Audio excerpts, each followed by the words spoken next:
You would think Africans would sit for a second and recognize you are black. You are black too. When a white officer pulls you over, they don't care if you came from Senegal, Gambia, Sudan, Ethiopia. They see black. That's what they see. And I hope you're aware of that. You would rather the Europeans, the white people, accept you than your own people accept you. Make it make sense. You can't, because it doesn't make sense.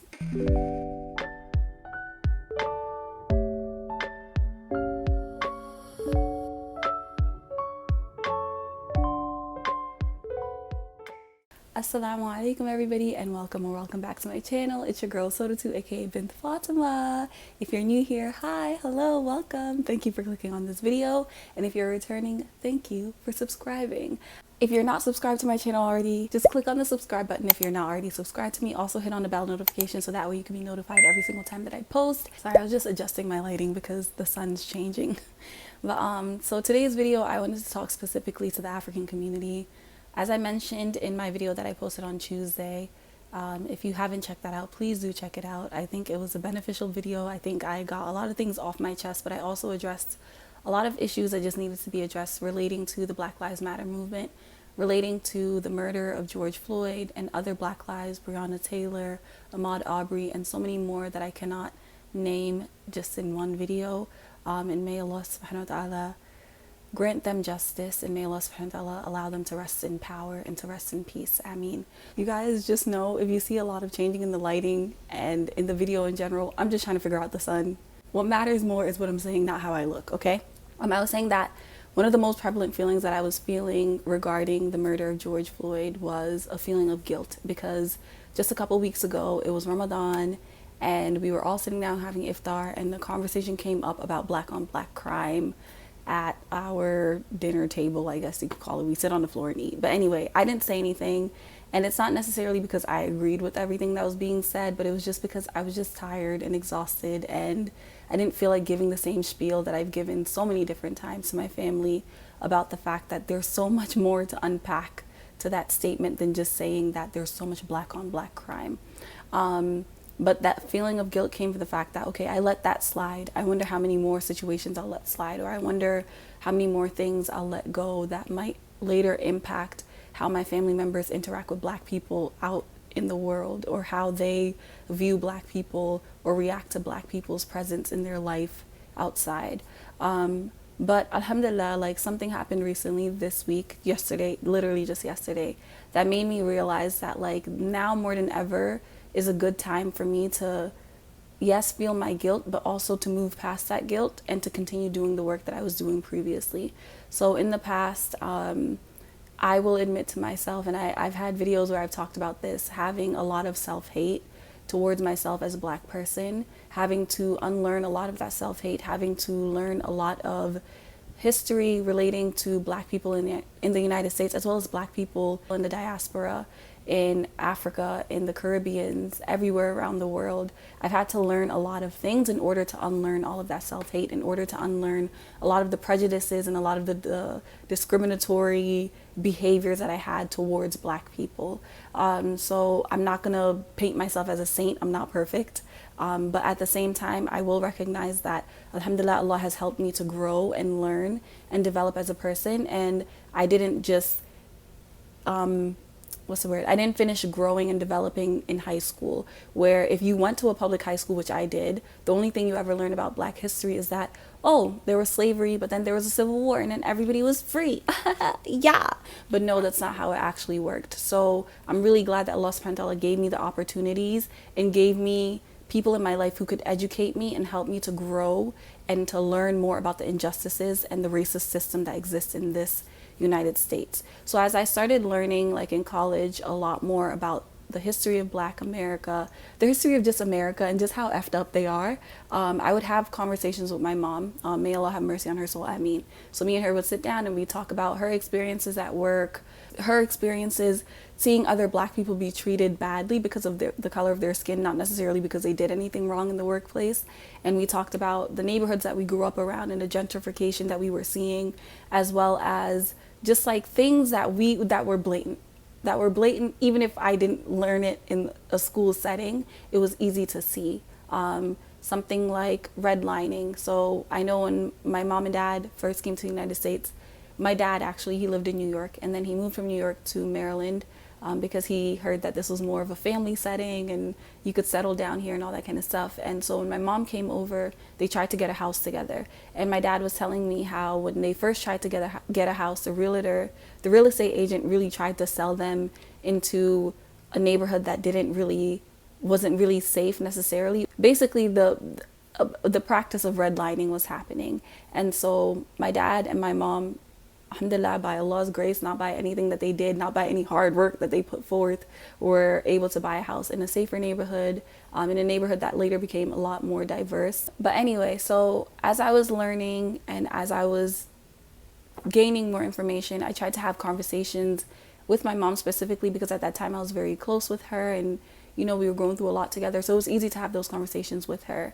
And alhamdulillah, like I said, I've learned so much and grown so much, and because of that learning and that growth, I've been able to have certain conversations with family members when I hear them say things that are racist or things that are anti-black. After having those conversations with my mom, and like we would discuss different things related to race, related to how the system that's in place in America like impacts the lives of every single black person, I also started having those conversations slowly but surely with my dad.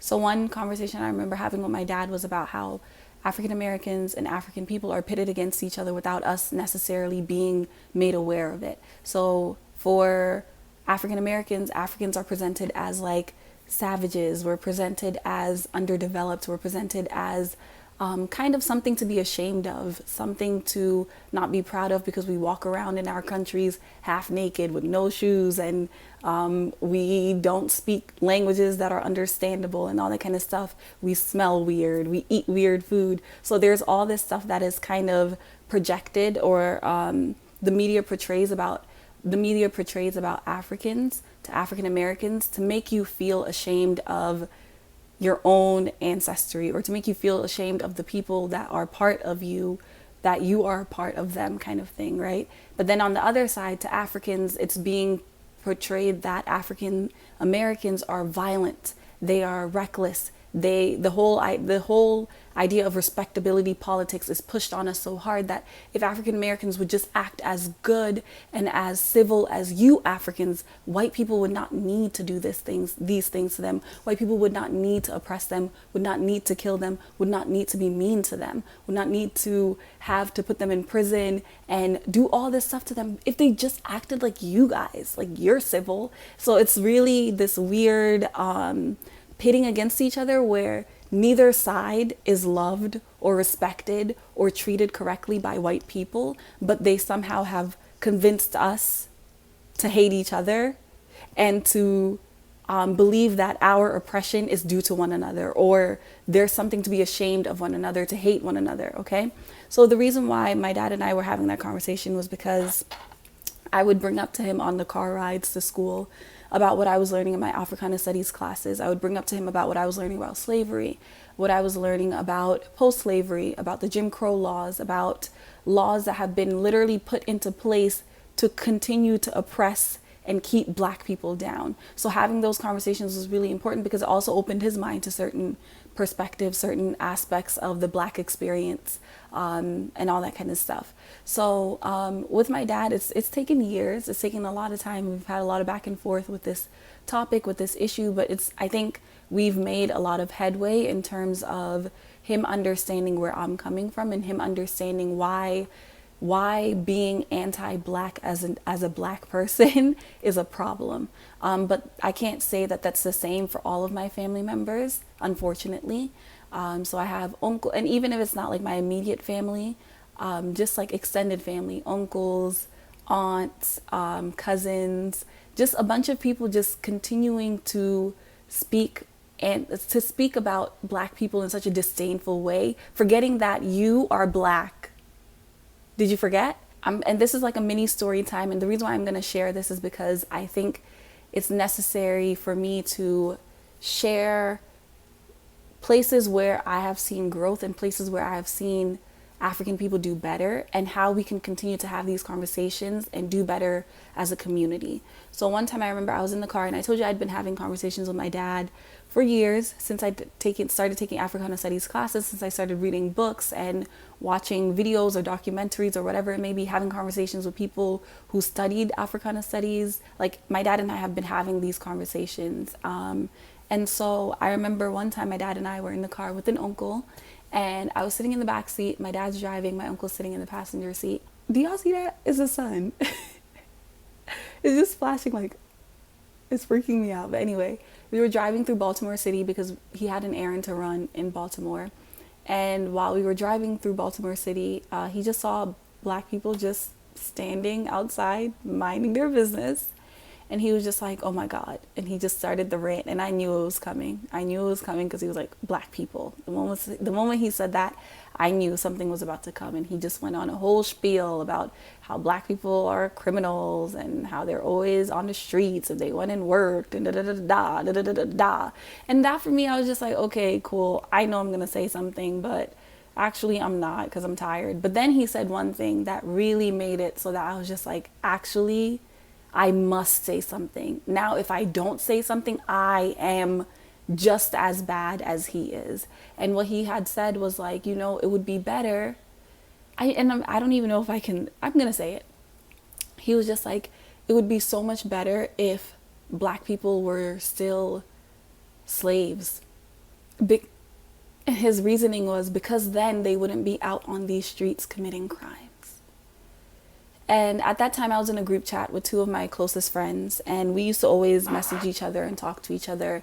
And this was also during a time when we had started having more conversations about race. We had started trying to call people out more often when we saw them say or do racist things. So I messaged them and I said, guys, I'm in a car with my dad and my uncle just said the most horrible thing I've ever heard another human being say out of his mouth. And please give me the strength. Remind me that it is my duty to say something, because I was in the backseat crying. So then they told me, yeah, you must. You have to do this. And so I spoke out and I told him, hey, uncle, by the way, what you just said was absolutely incorrect and it was mean and it was unnecessary because black people are not just criminals and the media will have you believing that. And that's what white America wants you to believe. And the fact that you've bought into it shows that what they're doing is working. When black people got freed as slaves, the first thing they started to do was to try to live their own lives and start on their own. They tried to reunite with their families that they might have been separated from. They tried working, building their own houses, doing things on their own. They didn't even ask white people to give them anything. They tried to pull themselves up by their bootstraps that nobody gave them, okay? And they did that for years. But white people could not have it. They could not live with the fact that black people that we have enslaved for all these years are now free. No, we have to find ways that in the laws, as well as in just the way society is set up, black people cannot succeed. So I talked to him about Jim Crow laws. I talked to him about the fact that incarceration rates and the war on drugs and all of these things. And I tried to make sure to be informative. I talked to him about redlining and how there were black military veterans who were promised to come back home and find a home here and weren't given that. And property is how people gain wealth in this country, by owning property. And black people aren't given that access. They're not given that as a way. So then you start blaming them for their situation when literally it's written in law to keep them in that situation that they're in, where you're seeing them on the streets. Even the law of loitering was put together because white people were scared of black people coming together and fighting against them during the times of slavery or after slavery, okay? So even the fact that you're bothered by them standing around is a problem. But anyway, so I went on and on and on and on and on. And at the end, I was glad that he listened, and I was glad that he didn't try to refute what I was saying or argue with me, because I wasn't trying to argue. I was trying to educate at that point. I'm not arguing with you. An argument implies that you are saying something that is your opinion, and I'm saying something that is my opinion. But when it comes to issues of race, it's not a matter of opinion. It's a fact. Racism is racism. It's wrong. It's wrong. That's a fact. So I say all that, and I shared that story to say this.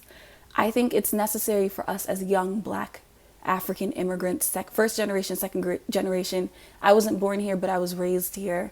Once we are made aware of the systems that are in place to keep Black people down, we must educate those in our families that are unaware. Whether or not they take it to be truth, that's their business. But it is our duty to say something to them. It is our duty to try and educate them. It is our duty to tell them, hey, what you said is wrong. The same way that I am calling out non-Black people to talk to their families, to have important conversations, I too have to be doing that. Just because I'm Black doesn't make me exempt from having to have those conversations in a household where I'm hearing anti-Black speech, which is surprising because like I said, you would think Africans would sit for a second and recognize you are Black. You are Black too. When a white officer pulls you over, they don't care if you came from Senegal, Gambia, Sudan, Ethiopia. They see Black. That's what they see. And I hope you're aware of that. And sorry I'm yelling.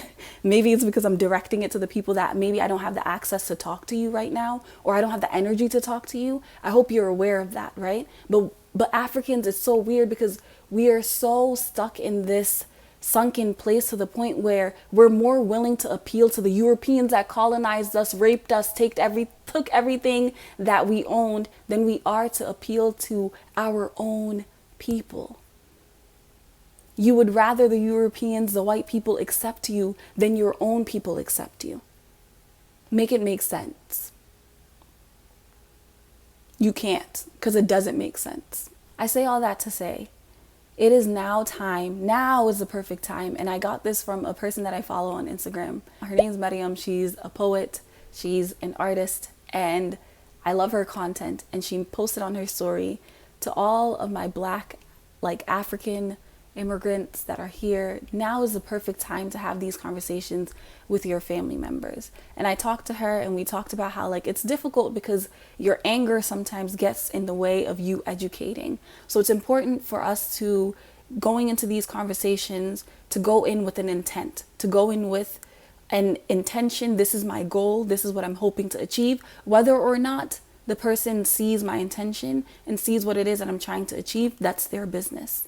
That is their business. They can take the information that I give them and do with it whatever they want. But I have done my part by talking to them, by calling them out, and by not tolerating them having anti-Black speech around me. Don't do it.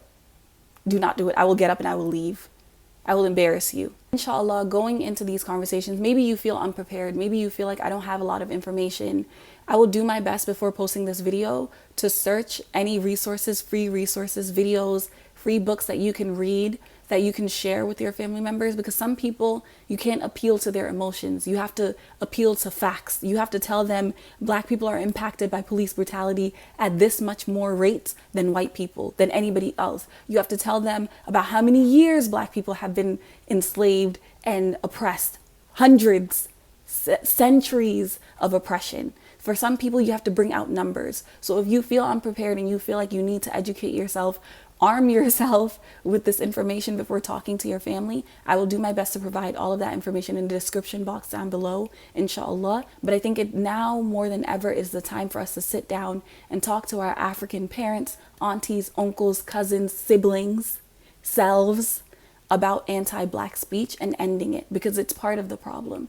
It's the reason why there is a Muslim-owned store calling the cops on a Black person, because we don't call it out on a daily basis that there's anti-Blackness in our communities. And so when it comes to issues like this, it becomes a macroaggression when it could have just been easily solved when if someone didn't have that bias, didn't have that hatred, didn't have certain opinions about Black people.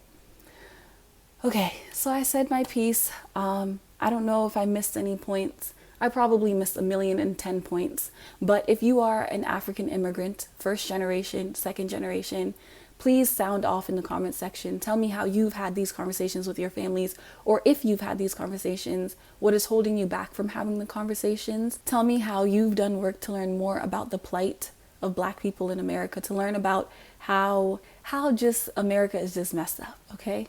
Tell me what you've been doing to educate yourself, to learn, to educate other people. Let's talk about it in the comment section. If you are an African American person watching this, tell me about your negative experiences with African people. We're going to be here to validate your experiences, because we need to address what issues exist within us as well as the ones that are surrounding us. So the issues that exist within the Black community, and I think anti-Blackness coming from African people is one of those issues. Yeah. Anyway, I've been extremely tired, extremely exhausted, but I've been trying to make sure to take breaks. Today, I've decided not to go on social media. I was on Instagram for a little bit for a live, just a tiny bit, because it's okay.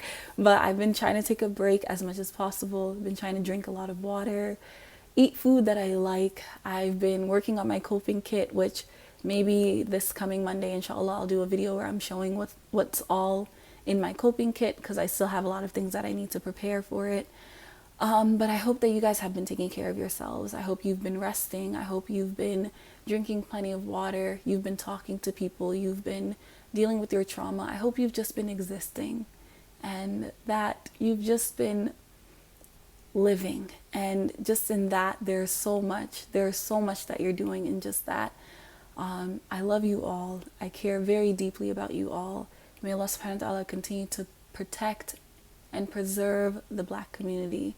May Allah subhanahu wa ta'ala continue to allow us to address any issues internally, externally, and allow us to stand for justice everywhere, even if it is against ourselves.